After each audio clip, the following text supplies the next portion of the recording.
Hi, I'm Jackie Wilhelm. I'm the Director of Children's Ministry at Crossroads Christian Church in St. Matthews. This summer, we're taking a closer look at what it means to have faith. What is faith? Well, faith is trusting in what you can't see because of what you can see. There is so much that we can't see when it comes to what we believe.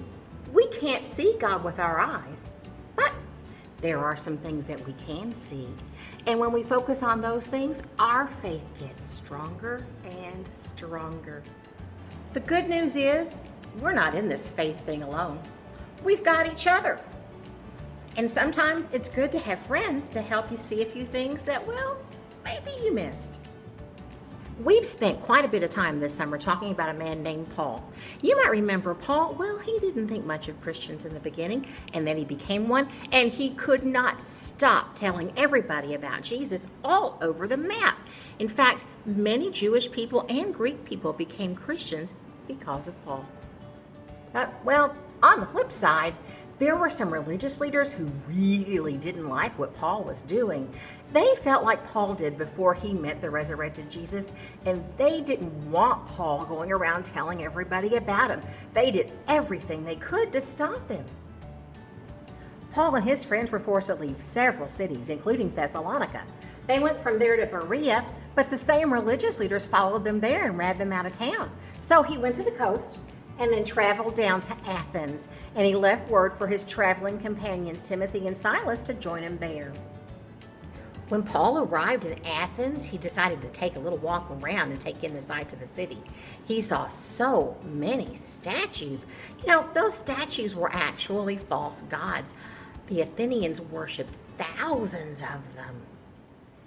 We don't know much about those gods today, but maybe the statues were to things like, the god of hoops or the god of silliness. Okay, so I doubt that they had those particular gods, but they did have gods that were in charge of some pretty specific things. They just hadn't heard of the one true God.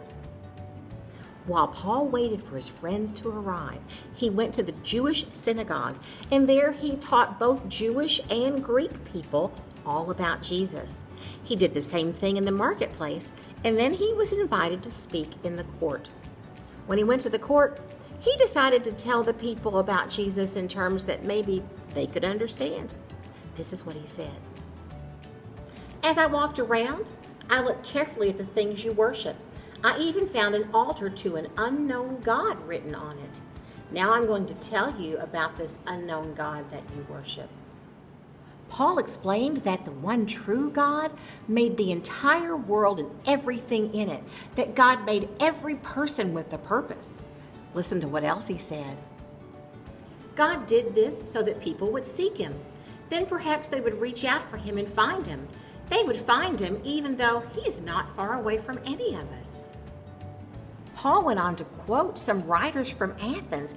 He knew that they might listen better if they heard it in their own words. In him we live and move and exist.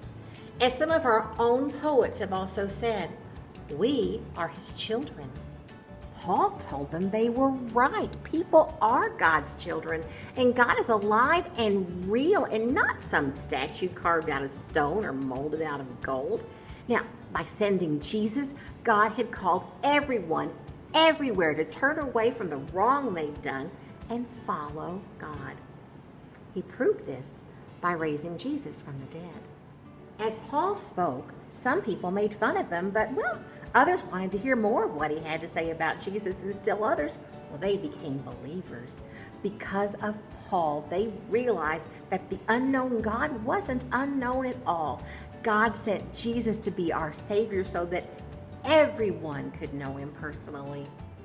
Paul continued to share the good news of Jesus wherever he went because he wanted people to know him. And Paul was really good at speaking to people in a way that they could relate to. You can do that too. You can help others know Jesus. Just like Paul did, you can tell people what you believe in a way that they'll understand. But more than that, you can show people about Jesus just by the way you love and respect them and treat them with kindness. If you treat people the way you want to be treated, people will notice. They'll notice the difference in you, and that difference, it's Jesus. I can't wait to talk about this more with you next week. Goodbye.